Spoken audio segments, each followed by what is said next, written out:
people have mysteriously vanished in America's wilderness. Join us as we dive into the deep end of the unexplainable and try to piece together what happened.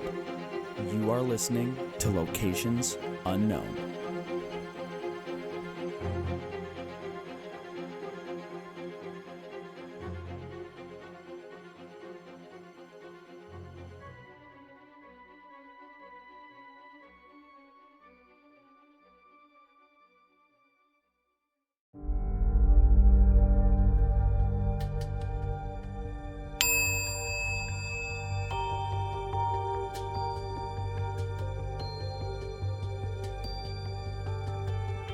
What's up, everybody, and welcome back to a special episode of Locations Unknown. I'm your co-host, Joe Erod, and with me, as always, is a man who is most certainly not cranky because he has a new baby, Mike Vandebogart. Oh, thank you, Joe. And what's so special about this episode? It's stuck in patron mode because we started the last one, and it's special because we're here. Okay. Thank you for tuning in to this special normal episode. Before we get going here, just want to do some quick Patreon shout-outs. So we've got Jonas, Duquette, Liz Finch, Trina Lohman, Lauren Williams, Katie Williams, Emma Brockway, and Krystle Austin. So thank you so much for supporting the show. You see we're in the new studio. We're always adding new equipment, and couldn't do it without the help from you guys, so thank you so much. Sometimes the new equipment makes the show a little worse for an episode or two until we figure it out, but we figure it out eventually. Also want to give an episode suggestion shout-out to a longtime Patreon supporter who left a voicemail back in June of 21 to recommend this case, Robert Troy. This is how backed up we are? Yeah. From June of 21? Well, there's a lot of emails, so sometimes they just get buried. So if we don't get to your suggestion right away, we will eventually get to it. Yes, thank you, Robert. Also, if you want to call the show, leave a voicemail. You can call 208-391-6913. We'd also like to thank our special sponsor for this episode, Magic Mind. Joe and I are going to be ripping shots of it later, kind of in the middle of the show, so make sure to tune in for that. Make you drink it. That was only for video people. Yeah. So also, finally, if you want to help support the show, there's many different ways you can do it. You can go to Patreon, YouTube memberships, premium subscriptions on Apple, and you can buy stuff from our store and Facebook or our website. And eventually, someday, X will approve our subscription. Yeah, what's up with them? I don't know. They're pretty slow. I've got a blue check mark and everything. I know, right? They should be making it happen for us. Yeah, so other than that, you got anything else to add? Nope. All right, everybody, let's gear up and get out to explore Locations Unknown.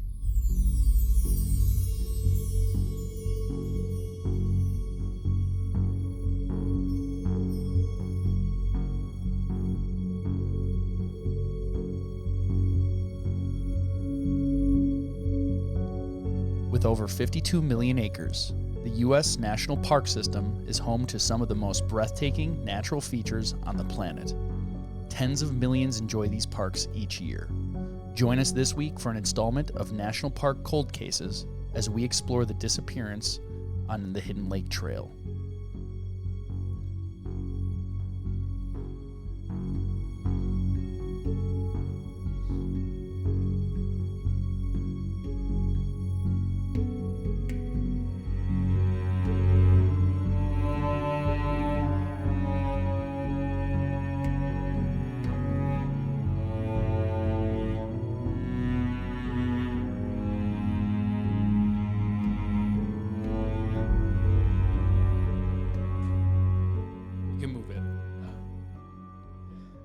That's I said you could move it because I muted you, but that's fine. All right, we're going to be going to the North Cascades National Park, and this is a little point of contention because everywhere you search, it's a little bit different.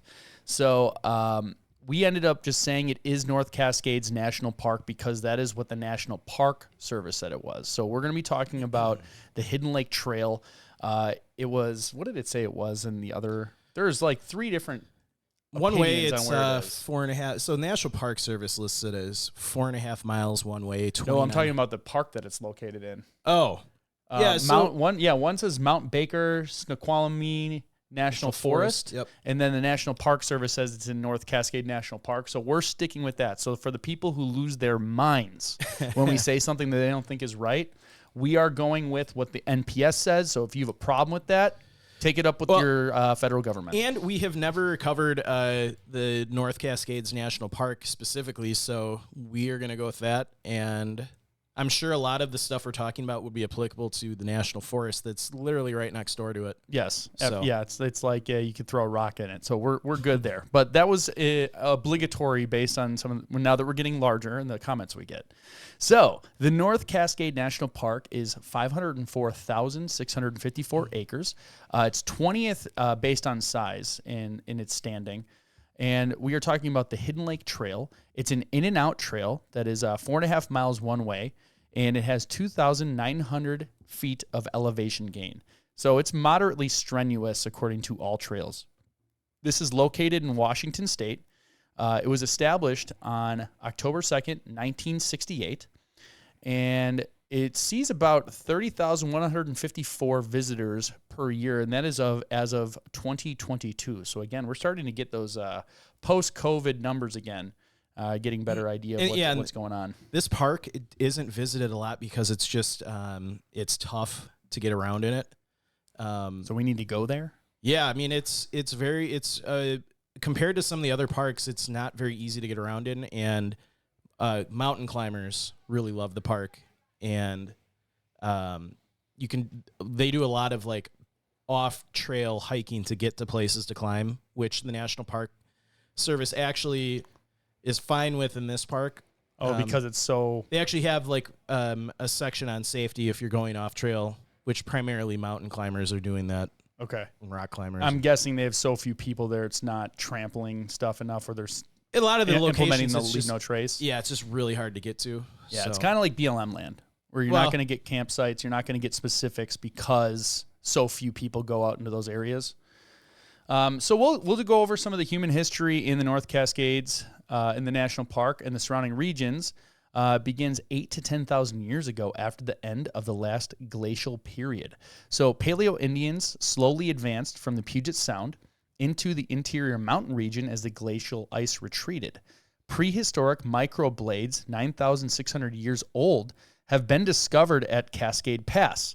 That is a mountain pass that connects the western lowlands to the interior regions of the park and the Stecken River Valley. The microblades are part of an archaeological assemblage that includes 5 distinct cultural periods, indicating that people were traveling into the mountains nearly 10,000 years ago. Currently, 260 prehistoric sites have been identified, some dating older than 8,500 years ago. That's really cool. Yeah. And because it's so up there, it's probably not been trampled or ruined either, so it's probably in good shape. Yeah, it's a perfect park to have a lot of these prehistoric sites that doesn't see, millions of visitors every year. Yeah, we really got to go check that out. I haven't been up in the upper Northwest. It's cool. So interesting facts about the North Cascade National Park. There are over 300 glaciers in the complex, which is what we discovered was like part of it, but south, kinda. And this is why there's a lot of the confusion in the naming. So that's more than any other park in the lower 48. The major lakes in the park complex were formed by dams and are currently managed by Seattle Power and Light for hydroelectric power. It's widely known that North Cascades National Park is among some of the most rugged places in the United States outside of Alaska, making it one of the least traveled parks in the U.S. Lake Chelan is the 3rd deepest lake in the U.S. and the 26th deepest lake in the world. The Ross Lake Dam supplies more than 20% of Seattle's power requirements. Alexander Ross was the first non-Native American to cross the North Cascades. Until then, no one had traveled a roundabout journey down the Columbia to Astoria, then up the coast, preferably by sea, to reach Vancouver Island and the Puget Sound. David Bower, sometimes referred to as the 20th century's Henry David Thoreau, and John Muir, was instrumental in gaining passage of the Wilderness Act in 1964, which protects millions of acres of public lands. As the first executive director of the Sierra Club, he led campaigns to establish 10 new national parks and seashores, including Kings Canyon, North Cascades, and Redwood National Parks, and Point Riaz and Cape Cod National Seashores. David passed away at the age of 88 in 2000. That's awesome. That is cool. What a resume. Yeah. How cool is that? He did a lot more. I just included that. I mean, you could probably do a whole episode on his contribution. Yeah, sorry. Yeah. He did more than establish 10 national parks and seashores. Yeah. No, that's wild. We eventually we should do like a neat biography episode on some of these cool people. People we've discussed, we're always like, oh, you could do a whole episode on him. Like we should, maybe even at least a Patreon episode. Yeah. I like that. Learning about the new people. We could try and find like an expert and get him to come on, and then there we go. We wouldn't have to do so much of the research. We'll just ask questions. Let him talk. Well, that's what it literally. See, like that's what's cool about it's like Rogan's show. Yeah, he knows a little bit about it, but he just brings on the expert and asks questions. Yeah, like it's a good learning experience. That could be fun. So let's see. The North Cascades have more plant species in its boundaries than any other national park in America. I wouldn't have guessed that being so far north. I didn't know that. You would think more of like a warm, humid jungle climate would have more, but okay. Extreme variation in rock and soil types, exposure, slope, elevation, and rainfall create many diverse habitats within a relatively small area. Right? That makes sense. About 1,630 vascular plant species have been identified in the park's 8 different life zones. That sounds like a pyramid scheme. Life I'm zone? going to sell you, you're going to start in Life Zone 1. And if you stick with the program, you can get to Life Zone 8. If you buy all this stuff. Yeah, you have to sell all the stuff to your friends. Well, I mean, first you got to buy it. Then it's your problem selling it. Yeah, it's going to sit in your garage until you can offload it to people below you in lower zones. Yeah. All right, let's talk about the climate. The Cascade Range is tall enough to cause a significant rain shadow on the eastern slopes. Annually, the western portions of the park receive 76 inches, more precipitation than the eastern sections. The higher precipitation in the west also correlates to increased snowfall, with 400 inches or more measured in the west than the east annually. 400 inches of snow. That's wild. How many feet is that? Look that up. Jamie, look that up. On the western slope, snowfall depths range from 50 to 75 inches. In lower altitudes, annually increasing to 400 to 600 33 feet. 33 roughly. feet. Oh, and then this one goes 400 to 600 inches at elevations between 4,000 and 5,000 feet above sea level. Snow depths peak in early March and range from 10 to 25 feet depending on altitude. That's insane. That's so much snow. Yeah. That's why they have so many glaciers. The best weather for visiting the North Cascades generally occurs between mid-June and late September. I wonder why. So you're not in 35 feet of snow. Yeah. Snow is off all but the highest trails by July. Autumn and spring are becoming more popular for visits since car tours of Skagit, Connegan, and Staken Valleys, I'm going to get butchered for that, are enticing for color and wildlife during the less busy shoulder seasons. I have like a 10 to 15 word quota per episode. Of like just trying to get me? Try to get you. Yeah. What do you think that is? Stecken? S-T-E-H-E? Stecken. Yeah, that sounds good.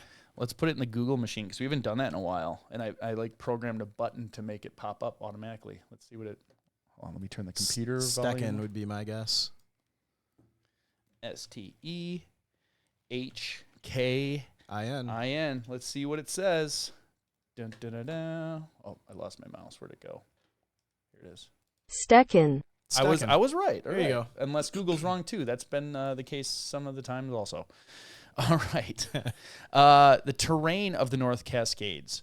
The North Cascades are steep, rugged, glaciated mountains formed by volcanic activity. Sounds like an awesome place, actually. It does. To normal people, that sounds terrible. To like people like us, we're like adventure. Yes. The highest peaks are volcanoes such as Mount Baker and Glacier Peak, which rise more than 10,000 feet. Valley bottoms go down as low as 500 feet.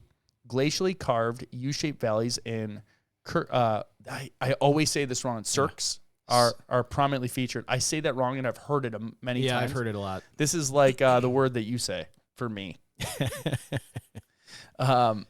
It's probably like an easy word too that you can say normally, but when you see it, it's wrong. Like cirque. Yeah.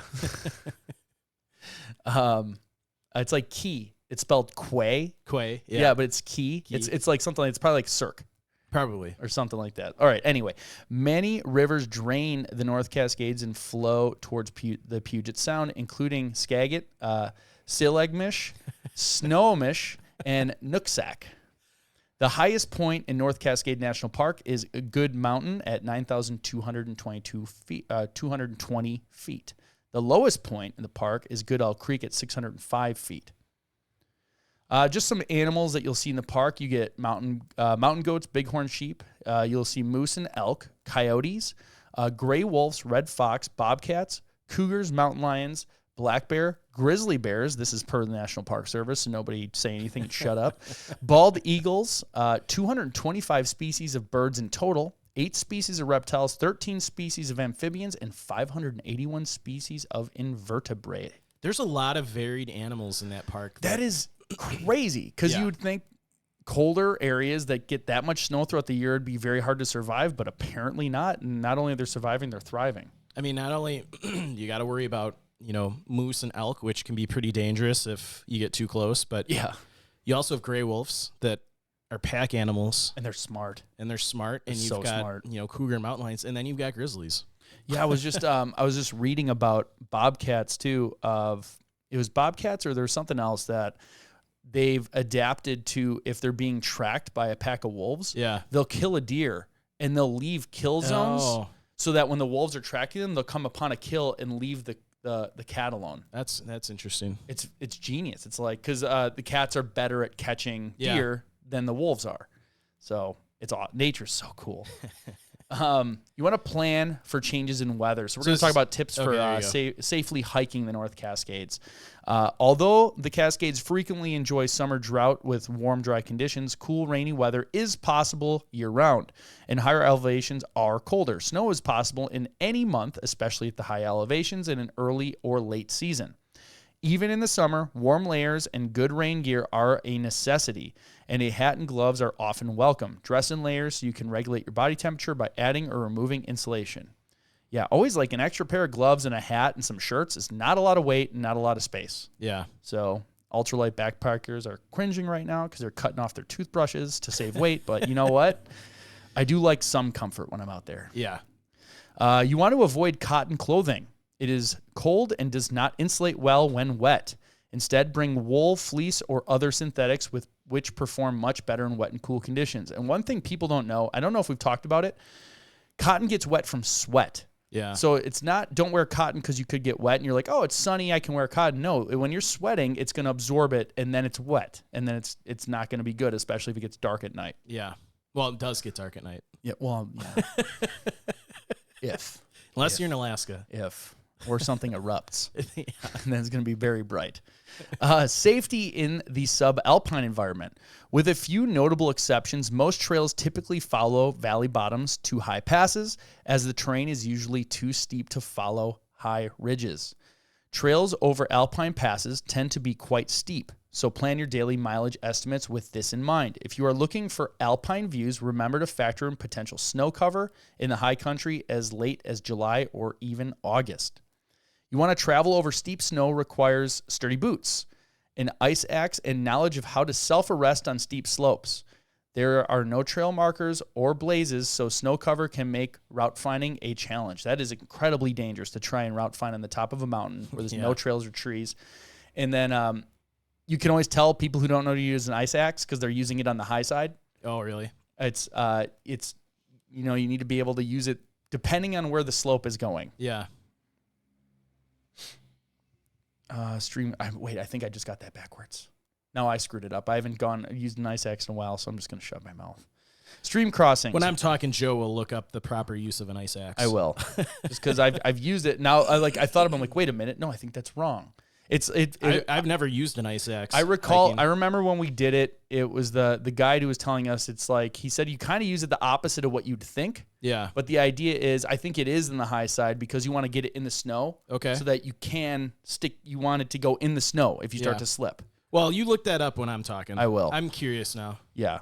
So stream crossings. Most major stream crossings are bridged, but not all. High water or bridge dams can also mean encountering unexpected or difficult stream crossings. Scout for the best crossing. Look for wider, shallow areas with safe downstream conditions. Cross in the morning before snowmelt swells the water level.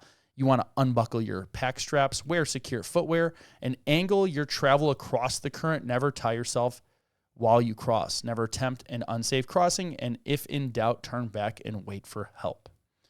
Cross-country travel. If you've not traveled cross-country in the Cascades, however, ask an expert ranger for advice on your intended route. Most cross-country travel is undertaken by mountaineers with climbing objectives. Some routes or lakes might look easy or close on the map, but thick brush and very steep terrain can quickly turn an off-trail adventure into an unintended epic, with hours required to travel even very short distances. Cross-country shortcuts, in quotes, can be very time-consuming or even dangerous. Plan a realistic trip. So we don't normally talk, the Park Service doesn't normally recommend going off trail, but in this park, and I've never hiked there, so I don't know firsthand, but this park obviously has a lot of off-trail hiking by mountaineers getting to their spots. So I bet they just don't even make paths because it's so ridiculous. So if you want to go for it, yeah, good luck. If you do have an emergency, this is just some of the stuff. If you listen to the show, you've heard it a million times. So good, it's drilled home. Yes. Leave an itinerary with somebody, including your trip route, locations of your vehicle, and when you plan to return. This information can be critical in initiating a search or rescue. If you get lost, the best thing you can do is stay and put and wait. Keep yourself as comfortable as possible and make yourself noticeable using a whistle, bright clothing, a signal mirror. If injured, treat the injury using your first aid supplies, which you should have on you. Make the person, if it's not you, make the person as warm as possible or dry as possible and send for help. Keep in mind that rescue efforts could take hours or days depending on the weather and terrain. Cell phones. They don't always work, but we always tell you to bring them. If you bring a cell phone for emergencies, be aware that tree cover and steep mountain walls block most coverage, but they do have a flashlight, which is very nice. Some climbers at high elevations have used cell phones to successfully report an emergency, but never rely on a cell as your sole emergency evacuation plan. If calling via cell, state your name and phone number up front in case the connection is lost. Cell calls from wilderness areas often reach dispatch centers far from your location, sometimes in Canada, and it may take hours for logistical response from the right agency to receive your information.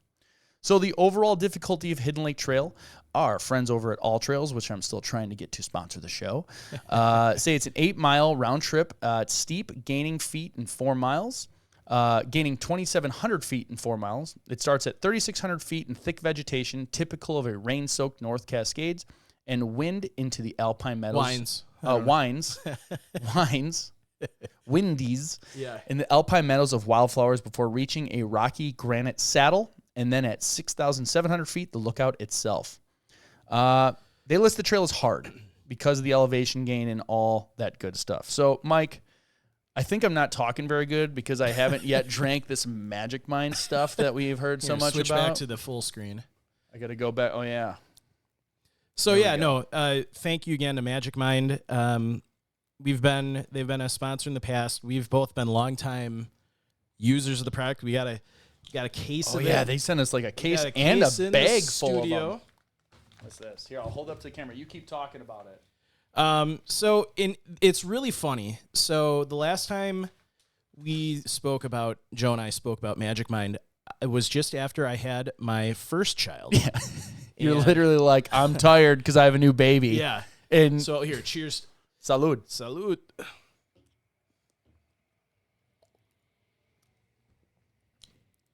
It's good. Yeah. No, it's good. We were talking about this before we even started the show about how this is a PG show, so I won't say what I said before about the other energy drinks, but well, you get like 5 Hour Energy, like the gas station shots we'll bleep that out. We don't want to call anybody out. I just did. Who cares?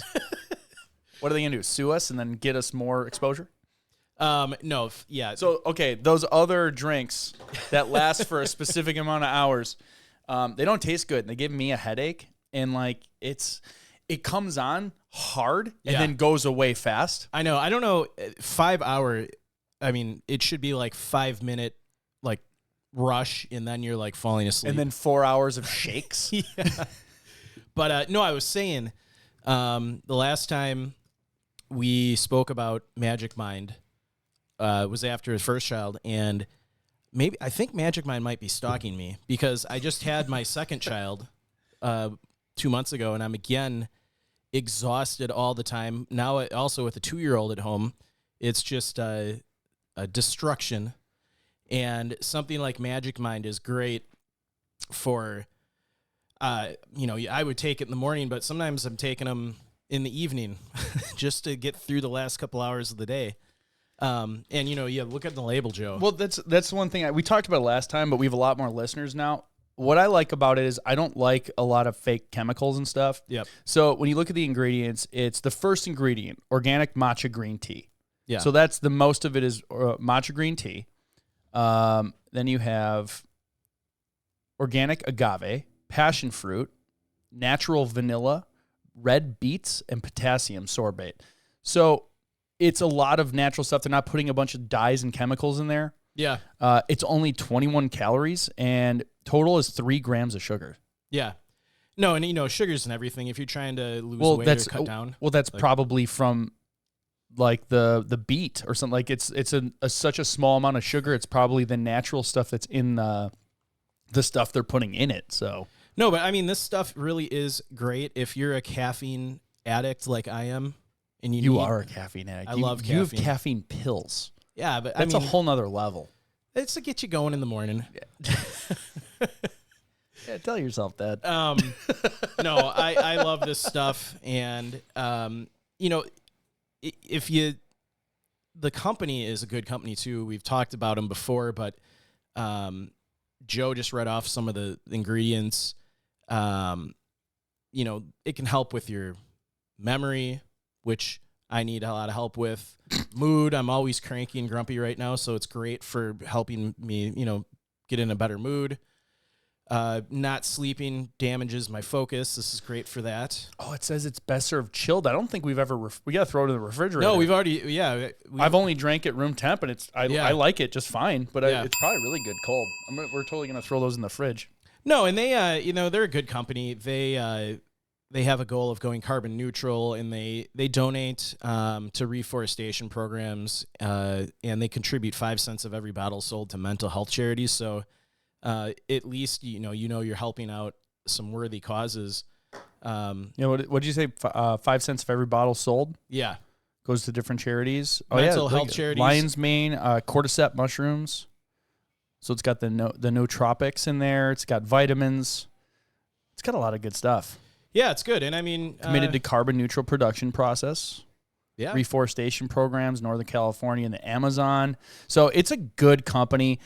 They've been good to us. They first approached us when we were very small relative to what we are now. I mean, you know what? If your option is to give your money to, companies, I made the joke last time that do big stunts of jumping out of balloons, or a company that's going to give some of the money they make back to reforestation. For Joe and I, the mental health thing is really important, but also protecting natural lands like the rainforest and reforesting, areas that have been, maybe clear cut or whatever, damaged by fire. So that's really important, especially for future generations to enjoy nature. Yeah, you have all these kids. That's why they're tapping into you. You got kids. You got to have these forest services around for years to come. For all of our kids that go out hiking, and we're at least 2 of our children have to carry this show on. Yeah, and forever. I think Magic Mind, they should, maybe they should try doing an alcoholic version of this. I think they could cover the whole market then. So, cure your hangover as you obtain it. Yeah. Dude, we could just invent a locations unknown version of the Magic Mind drink. There we go. I think there's like a bottle of vodka out there. These are small. I was just thinking these are small enough. I would take these on my trips, hiking trips. We should totally do that. Yeah. We'll order a box before our next big trip and then use those every day. I mean, I legitimately would take these in the morning to wake up. 100%. Because it's hard making coffee out in the trail. Well, it's hard making coffee, and especially the first 3 days of any hiking trip, because we're so sedentary, and then you get out there and everything is painful. You're inflamed. It's got all the stuff in there that makes you feel better, and it's really compact. Like the size it's alone, like you could carry 10 of these things in your pack, and it wouldn't take up space. Yeah. So, no, thank you to Magic Mind. Yeah, thank you guys so much. We really do use your product, and we hope everybody listening, maybe here's some homework for everyone listening for next time. Get a case of Magic Mind, and then at the halfway point of the episode, Joe and I'll slam a few more shots of these next episode, and you can do it with us remotely. There you go. And then you're helping out our friends at Magic Mind. Yes. And again, they were early supporters of our show. Yeah. When we were doing like a couple hundred downloads an episode only, and they liked our show. They gave us some cash that helped move us along, and no, and it's good stuff. I really do like it. No, we said that last time. We don't promote products. We've been approached by other products that we don't like or don't use, and we don't take it. Like, we don't need money that bad that we're going to sell our soul. This is good stuff. I mean, Fleshlight has been trying to get on the show for years, and we've said no. Just kidding. That's like the third time you've made that joke. I know. It's like telling us something there, Mike.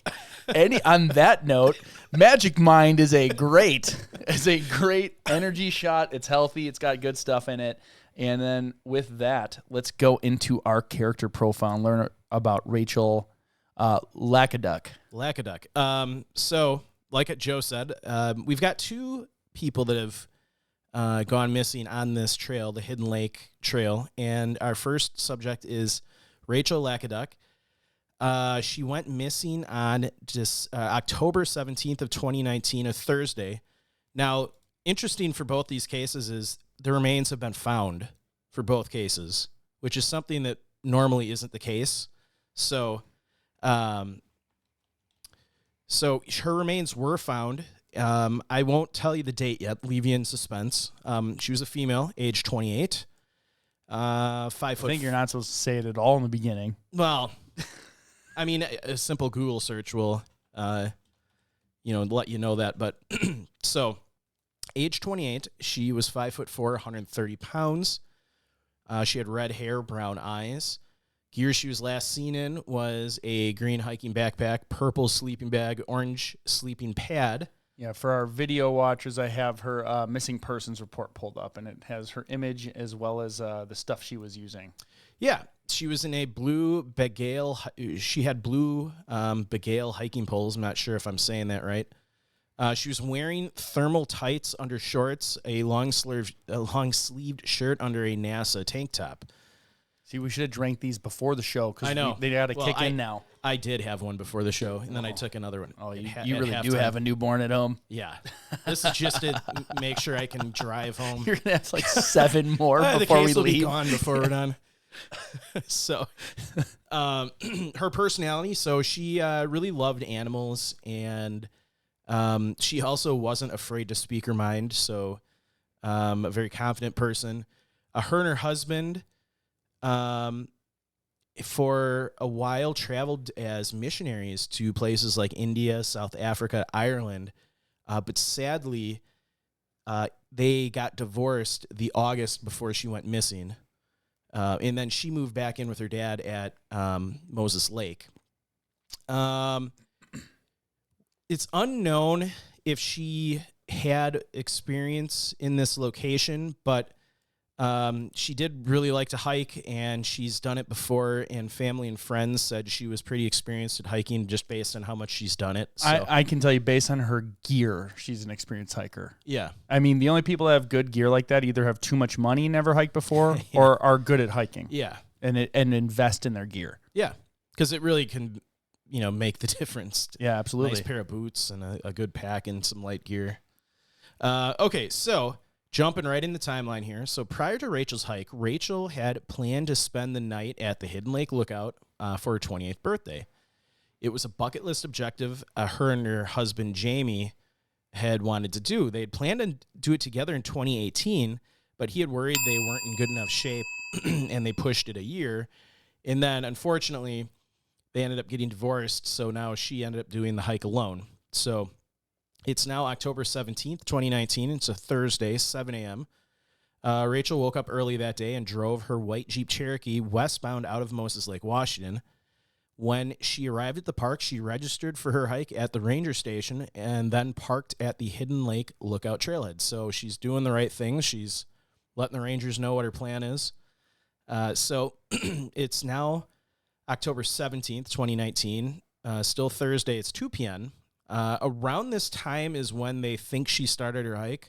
She she also planned to meet a friend in Bellingham the next day. So she really only planned to be up there one night. She had made plans with friends, so we only expected her to be there overnight.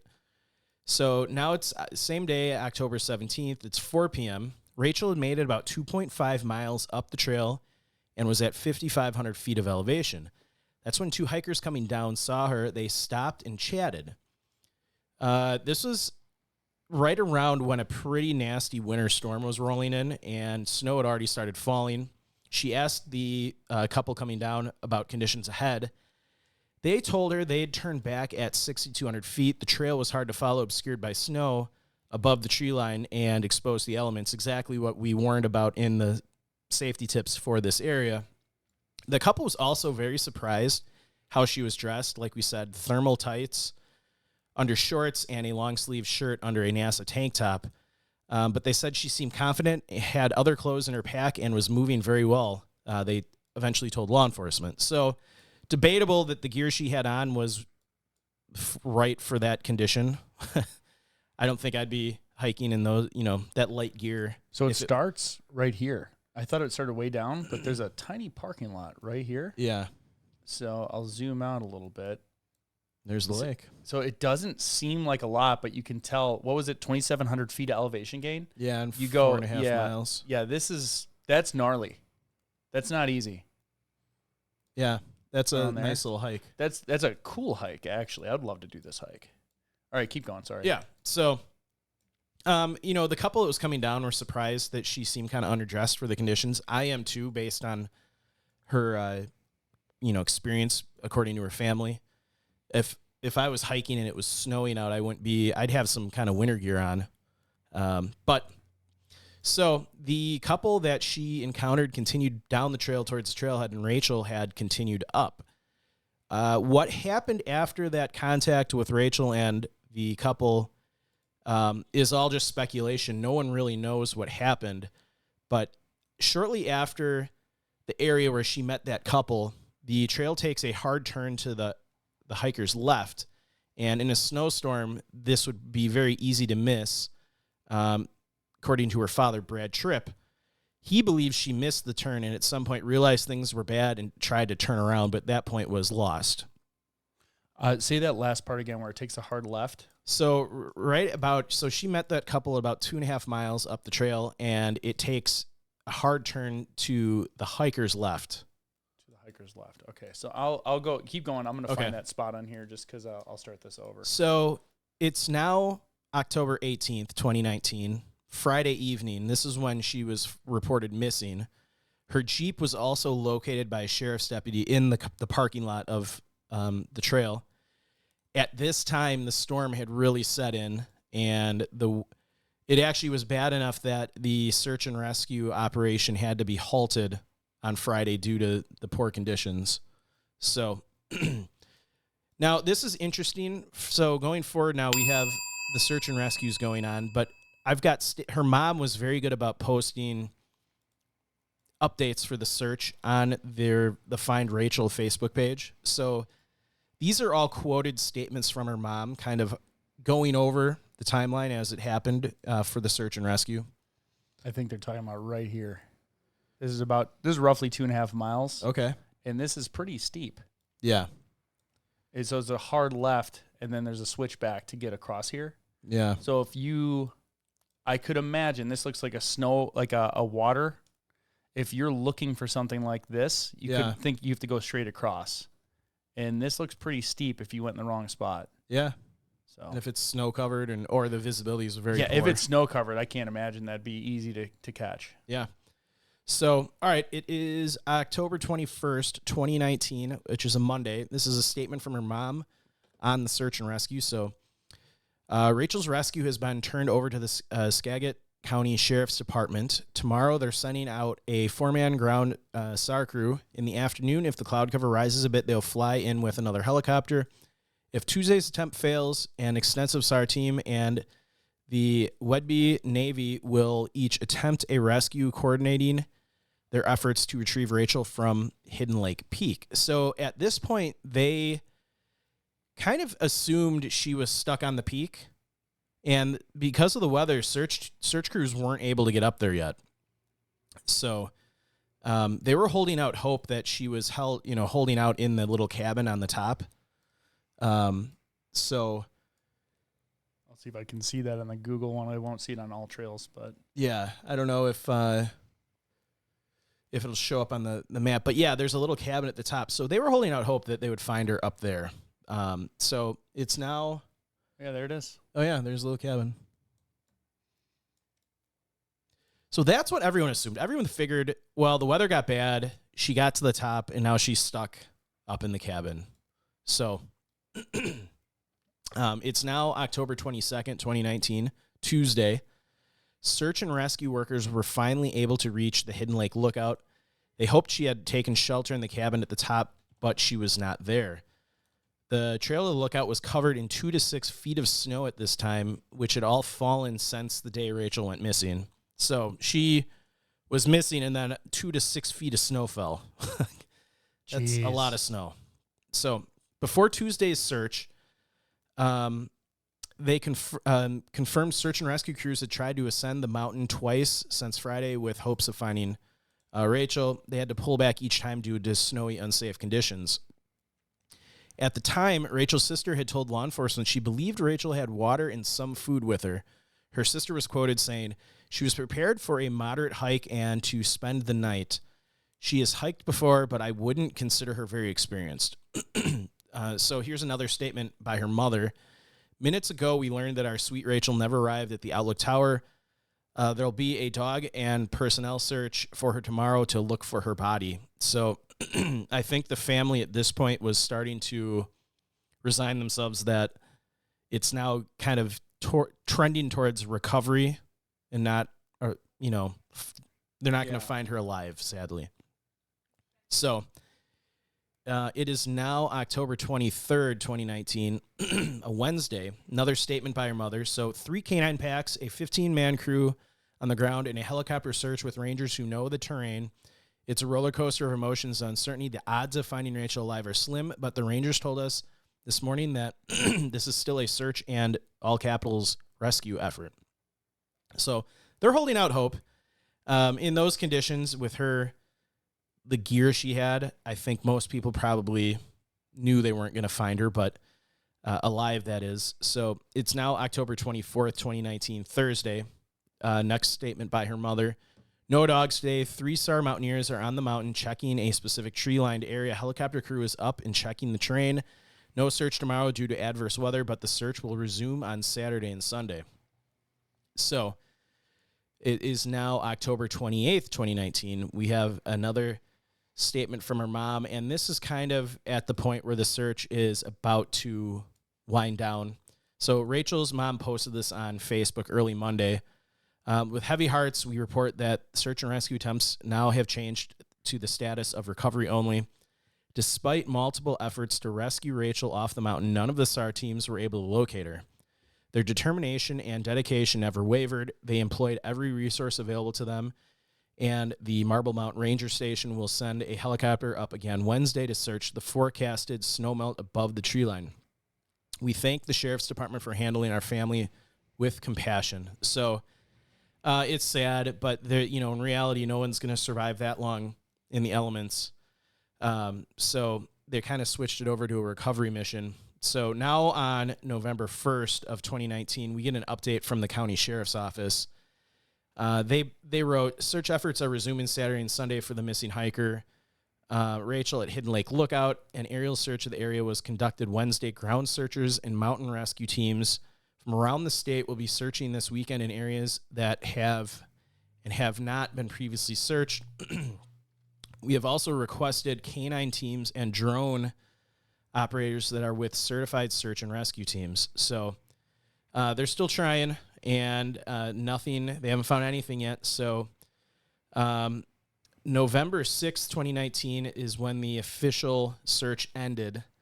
And this is a statement from the sheriff's office. "The search for Rachel at Hidden Lake has been suspended. Ground search efforts will be suspended depending on weather and results of air searches. The sheriff's office and SAR would like to thank everyone involved in the search for Rachel." So, and then case goes cold for a couple years. Family and friends continued to search every free minute they had, and nothing was found. But then there was a break in the case on August 14th of 2021, and this first statement is per, or no, I don't have this statement in the other yet. So remember Samantha Sayers, the case we did on her a while back? Vaguely, and I think a fan just was asking about that same one. Yeah, so she went missing in 2018. So while in the general area of where Rachel went missing, Kevin Dares, Samantha Sayers' boyfriend, and Bud Carr Jr. were searching for Samantha Sayers when they stumbled onto Rachel's remains. So, and this is kind of a little bit of a back and forth that Kevin and Carr had.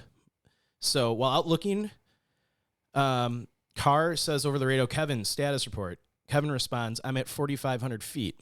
While Kevin is surveying the landscape around him, something catches his eye to the right. In a depression beneath a tree, a flash of orange out of place in the the greenery of the mountain. Kevin radios back to Carr. What color was Rachel's pad, backpack, and sleeping bag? A different member of the search party responds, "We're looking for a green backpack and a purple sleeping bag. Not sure about the pad." Carr interrupts, orange thermarest. Looking closer, Kevin sees next to a log and up against a rock an orange thermarest folded as if used as a cushion to sit on. Next to that, a green backpack and a purple sleeping bag, 2 trekking poles, 2 boots, and red hair. He radios back to Carr, "I've got her."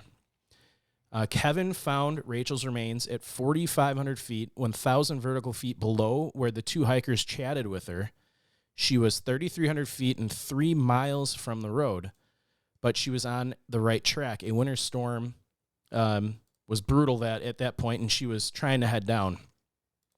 So next, all they did was they called the sheriff. They didn't touch anything. They flagged evidence. They put pink tape hanging from the branches. Someone texted the father, and over the next couple of days, Joe's pulling up some pictures of the scene. Oh yeah, there's her pad, her pack. Kevin is in the blue, and that's Carr. Okay. So the sheriff's office came in, and next couple of days got the remains and gear out of there and back to the family. So before we move on to the other subject, I wanted to make mention of Bud Carr. So a lot of controversy surrounds this gentleman in the Pacific Northwest. Oh, really? Like, yeah. So him specifically? So Bud Carr, a quick little synopsis of his life. He was born in 1978 in San Bernardino Valley. He moved to Colorado as a child and now lives in the Northwest Washington in a small rented home on the Skagit River with his wife and 3 kids. He works as a journeyman carpenter. His father, Carlton Carl Sr., was an entrepreneur jumping from hustle to hustle, but his most successful venture was a gold mine in Colorado. While his dad worked at the mine, Carr played and explored in the mountains, driving down together after a day of work. Carr Sr. would quiz Bud on what to do if he got stranded on the mountain road, go to the creek, follow the creek to the river, follow the river to civilization. He learned how to hunt, to build shelters, to insulate himself with leaves, how to travel in the mountains. So Carr is kind of one of those self-taught survivalists. He seems basically growing up that way, pretty well equipped to handle himself. Sure. But he had a troubled life as a young person. At age of 19, he started dating a woman who he became friends with, who was convinced society would collapse in the year 2000. The duo hatched a plan to steal guns from a Bass Pro Shop. One night in July 1997, Carr and 6 other guys dressed in all black smashed their way into the store and stole between 80 and 100 guns. Jeez. Unfortunately, they were caught. Carr spent 5 years. Did you say unfortunately? I mean, well, unfortunately for him, but fortunately for people, the law-abiding public. Yeah. They were caught, and Carr spent 5 years in a Missouri prison. And Well, he's all about peace, can't you see? Or is that Carr? That's Carr. Okay, yeah, he's all about peace. I don't know. Well, I mean, here's the story. So I'm looking at a tattoo he's got on there. he has a swastika tattoo on his body too. Are you serious? Yeah. Oh, you just can't see it here? It's probably on the other side. Oh, so that's opposing ideologies just tattooed on his body, but okay. So while in jail, he was very rebellious and combative and spent numerous times in solitary confinement, also contemplated suicide, but then eventually converted to Buddhism. So his body, like I said, is covered in ink. Joe's showing a picture of him, including a swastika. And he's wearing shorts with gaiters. That makes zero sense. Wear pants. Okay. Well, here, let me finish, because this isn't part of the story. I wanted to give a kind of a... Yeah, he's an odd duck, that's for sure. So oh, man. He has a swastika tattooed on him, although he says it's based on the traditional Buddhist way, not the Hitler way. In addition to the swastika... That is true. It was a symbol of a religion, a peaceful religion before it was co-opted by the Nazi Party. But I probably still wouldn't tattoo yeah, it it's too late. Yeah, it's ruined. Maybe in 4,000 years you can go back to using it, but still too soon. He is converted to Buddhism. He served his time, for the crime he committed. He's worked on many searches, but became known to Kevin during the Samantha Sayers search, where he publicly was convinced Kevin killed her.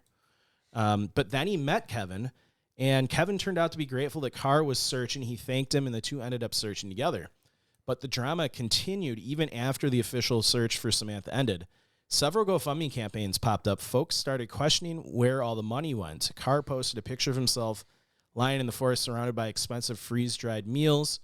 Someone also found his criminal history. Someone else commented on his swastika tattoo, calling him a Nazi and a racist. In response, he launched an Instagram campaign posting photo after photo of swastikas in the traditional Buddhist way.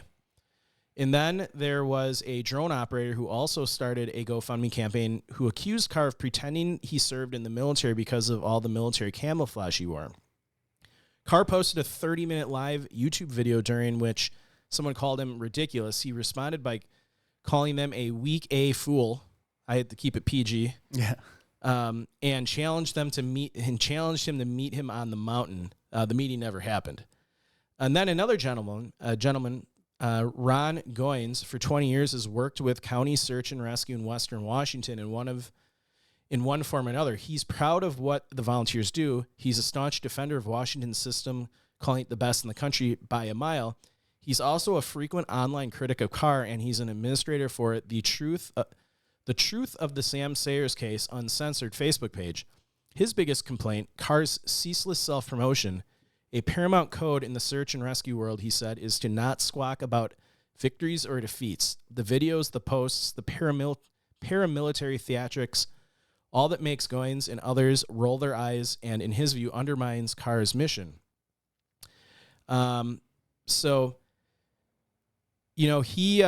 He's defended the swastika stuff, and he says he wears a hat with a German Iron Cross on it, and he says he's proud of his German heritage.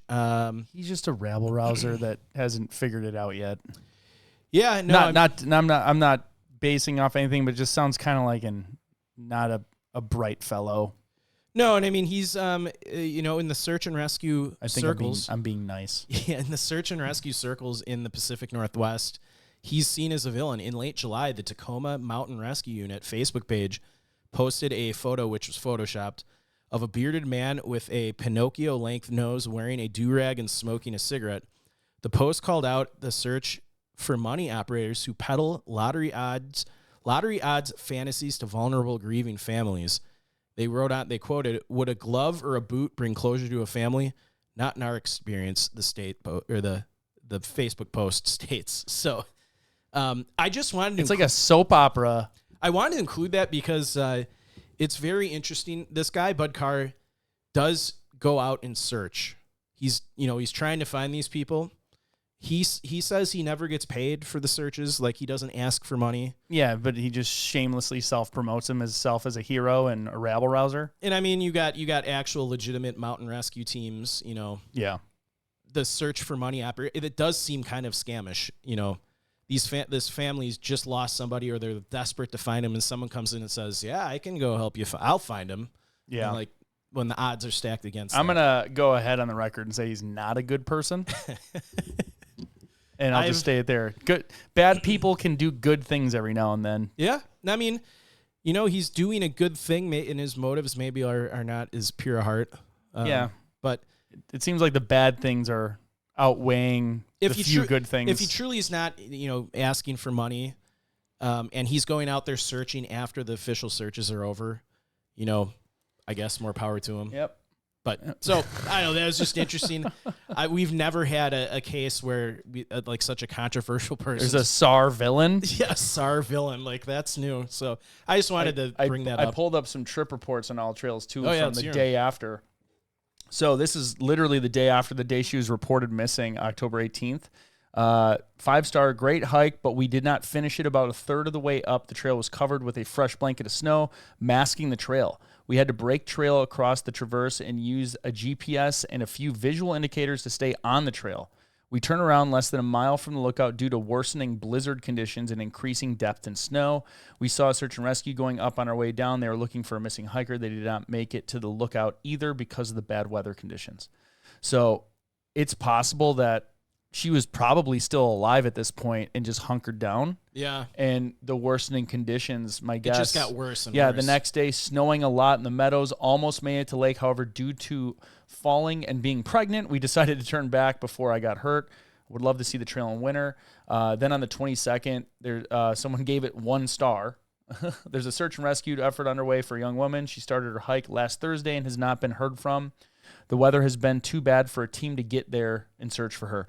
So that's terrible. I bet she just hunkered down and didn't have the supplies and the warmth to last as long as it took people to get to her. This goes to one of the things we always talk about is check weather conditions before you're going to go for a hike. Yeah. Even if you had the proper winter weather gear, like I would say she was not prepared for the storm coming in. Well, and it's did she have the opportunity to turn around and didn't? I mean that'd be one thing too. She did when she was talking to that couple. They said it was impassable at 6,200 feet.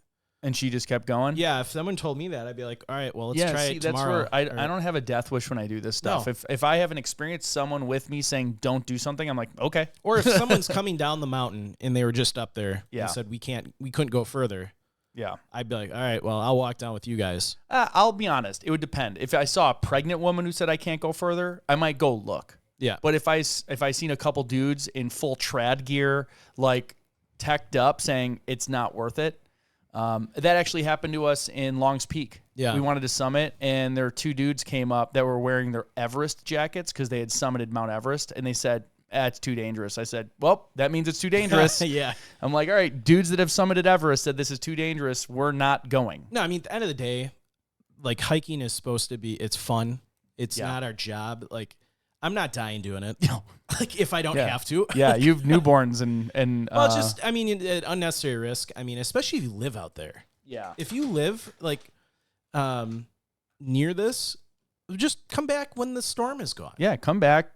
Go home, drink some Magic Mine, and come back later. I don't. There's not really a theory. I mean, her remains were found. I just think, like you think, probably. I think she got stuck. She got turned around, stuck, and then.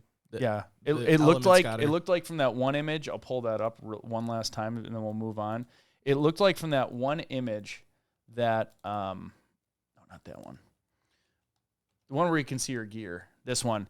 It looked like she was probably hunkered down here. Yeah. Because this is what, a year later? 2. She 2 years later, missing in 2019, found in 2021. Yeah. So this probably could have been a bunch of other stuff. I mean, she didn't have a tent if she was day hiking. Yeah. So she probably didn't have a tent. She had a sleeping bag because she planned to stay in that cabin at the top. Yeah. So she probably tried hunkering underneath this log or something. I'm just guessing. She looked like she tried to burrow in. I'm guessing she got lost first. I'm guessing she went further up. Oh, sure. No, I agree. Turned around, lost the trail. Yeah. And then got to a point where this is where she ended up. Yeah, it just wasn't. Yeah, sadly. I mean. Yeah. I don't think this one's as mysterious. It's unfortunate. I think it's a good lesson of, like you said, if you get a gut feeling that you shouldn't go, don't go. Yeah. Just don't. It's not worth it. You can come back. especially if you live out there. Yeah. So our real quickly here, our second case is Tom Simonseth. He went missing on Saturday, May 22nd of 2021. His remains were found in July of 2021. But there's a little bit of an interesting thing here at the end with the remains, so we'll get into that. But he was age 66. We don't have a lot of information on his description.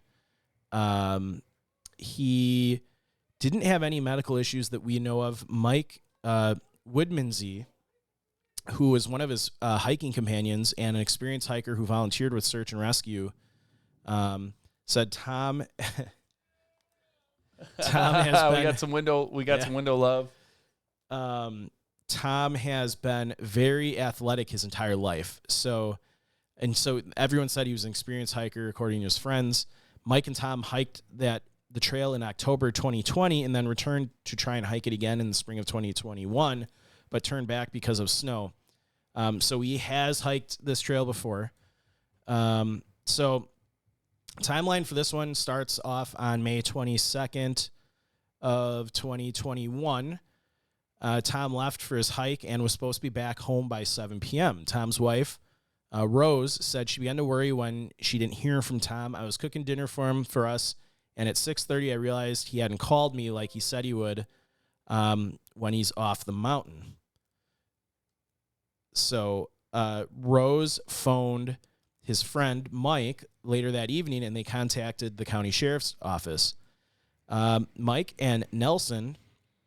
So Mike and another friend, Nelson, had just started unpacking their gear after an hours-long hike that same day. However, they knew they needed to act fast and pack up again to help their friend. Mike has more than 20 years of search and rescue experience, like I said, and gave officials heads up they were going to look for Tom. Mike said at some point he realized, now he's talking about his friend Tom, he should stop and come down. Of course, the question on a search is, where did that choice get made and what route did he choose? Mark Nelson, the other guy that was hiking with Mike, said he was absolutely not prepared to be out overnight. He just had day hiking equipment, so that's why we had to jump on it and get out there soon. They began searching at 10 p.m. until midnight, slept until 4 a.m., and then began searching again. So now it is May 23rd, 2021, Sunday. Search and rescue teams started an official search on Sunday. Tom's vehicle was found parked at the trailhead. Search crews from Snohomish County joined the efforts, as well as units from the U.S. Border Patrol and U.S. Navy. Other hikers claimed to have seen Tom on the trail, and SAR teams were baffled. But this is the same trail, right? Yeah. Okay. I know we didn't say that, and I assumed it was, but yeah. Okay. So they said he was a tough guy. He had lots of reasons to fight to make it. And that's what you just have to count on. No stone unturned. That's the attitude you have to have. This is his friend, Mike, talking again. You're just saying you got to look behind every tree, beside every rock, holler his name every minute, just hoping to get that interaction. So now it is a week later. It's May 30th of 2021, Sunday. This is when the search was officially suspended. And due to no sign of Tom or his belongings. In a statement, the family said that the search was suspended due to treacherous terrain in the area and avalanche dangers. Private searches continued to look for signs of him. So move ahead a couple months, and they get a break in the case. So it is now July 29th of 2021. It's 8:23 a.m. on a Thursday. Tom's body was finally found, apparently within sight of the trail, by Mike and Mark, his two hiking buddies. His body was recovered with the assistance of the county sheriff's helicopter. So there's not a lot of information on this because he was found, but I find it interesting that he was found within, view of the trail a couple months later. Do you think like avalanche could have moved? Maybe. So here's a report from the 22nd. Road was still impassable 1 mile from the trailhead, so add 2 miles to your round trip. There were 3 other cars when we started at 9 a.m. on Saturday and 5-ish when we got back. Took the summer route up, winter route down, which mostly meant making our own route both directions. I'll skip some of this because it's steep, slick, and exposed, no fall zone, and the winter route is sort of free for all through the forest.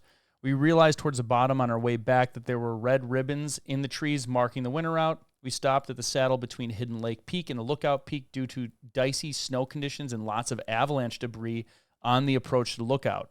One skier that we encountered there skied across the face of the Lookout Peak below the debris and approached the Lookout from the back of the mountain. Views of Baker all the way up.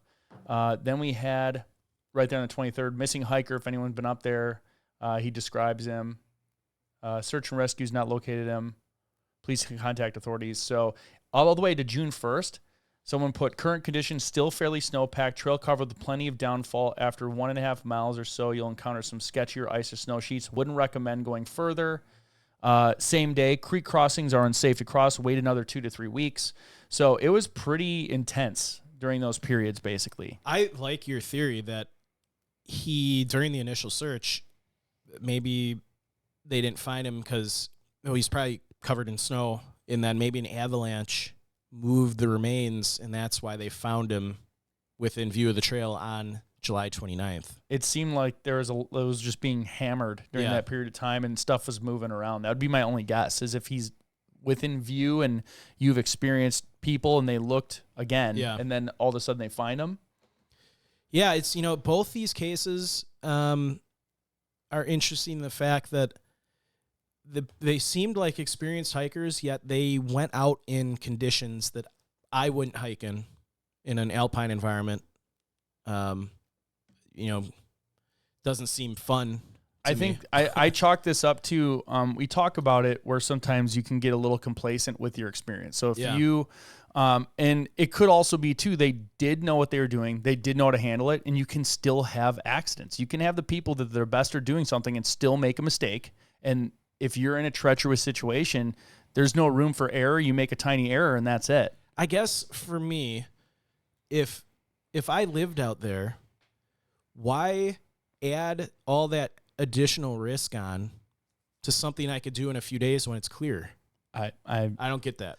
See, I like hiking in alpine, snowy, blizzardy conditions. It's one thing if it's like it's sunny out and there's snow on the ground. It's another thing to hike in a blizzard. I kind of enjoy that. Oh yeah. See, I would not like a dangerous level, but it makes it exciting. And I could imagine if you're an expert. Look at like Bear Grylls, although there's controversy where they think he goes to hotels at night. But like he's eating maggots and stuff. He doesn't need to do that. I think you need the survival guy, the other one, not Bear Grylls. Oh, the more real one? Survivor Man. The dude that goes barefoot? No, he's Bear Grylls, I think the one who brings his own cameras out. Yeah. He doesn't have any. Yeah, Bear Grylls, I think, goes and stays in like the Ritz-Carlton that's what I was saying. Like, he's like with the camera crew eating burgers in a hotel. Yeah. The other guy, I can't think of his name. Yeah, but he brings his own equipment out and they're like, just drop him off. Like, here's your emergency beacon. Good luck. The show on, I think it's History Channel. It's called like Lost or something. I think I know what you're talking about. Well, Survivor Man did that like 10 years ago. 10 decades ago, before TV. Yeah, way before that other show was doing it. But yes. No, these are just a little bit of different cases for what we normally cover, and the fact that remains were found. Mm-hmm. I think they're still good stories. And they're definitely, it just goes to show, you can be the best at what you do, or you could be an amateur at it, and you can be caught in the exact same situation. And also that trail in winter is very treacherous. Yeah. You should know when to turn around, and maybe just if you're green to hiking, just don't do it. Wait for the summer months. Where you'll have better luck. Or just, like we always hammer it home, check the weather reports. Yes, absolutely. Don't leave for a hike if they're expecting 6 feet of snow. Yeah. I don't care if you enjoy hiking in blizzard. That wouldn't be fun for me. Like a hiking white in snow taller than you. Yeah, it just quadruple the work, and it just Yeah, I don't even, if it's too dangerous for the search crews to make it to the top, the guys who do this all the time, then you shouldn't be out there hiking. Yep, absolutely. All right. Well, thanks again for tuning into our show. Thank you, Magic Mind. Yeah, thank you, Magic Mind. We appreciate you all for listening and sharing locations unknown with your friends and family. Be sure to like and follow us on Facebook, Instagram, Twitter, YouTube, where you can find the videos of each episode. Also, if you'd like to support the show monetarily, please visit our website or Facebook store to buy some sweet, sweet swag. Additionally, you can subscribe to Patron, YouTube, Apple. Patron's connected to Spotify, so they don't have their own. You can go to Spotify and sign up. Oh, you can through to Patreon through there. Oh, perfect. Yeah. All right, you can do it either way. And we will have access to special events and shows. We are very close to nailing down the date for the Zoom call. We got 2 confirmed waiting on the baby man. I think I am good for it. You think you're good for it? All right, so we'll confirm that. And as soon as we do, patrons, you'll be seeing that come out. So we want to give you time to plan it. Yep. I'm hoping it's the biggest one we've done. You also get some sweet stuff by signing up. And lastly, when enjoying the beauty of nature, whether backpacking, camping, or simply taking a walk, always remember to leave no trace. Thanks, and we will see you all next time.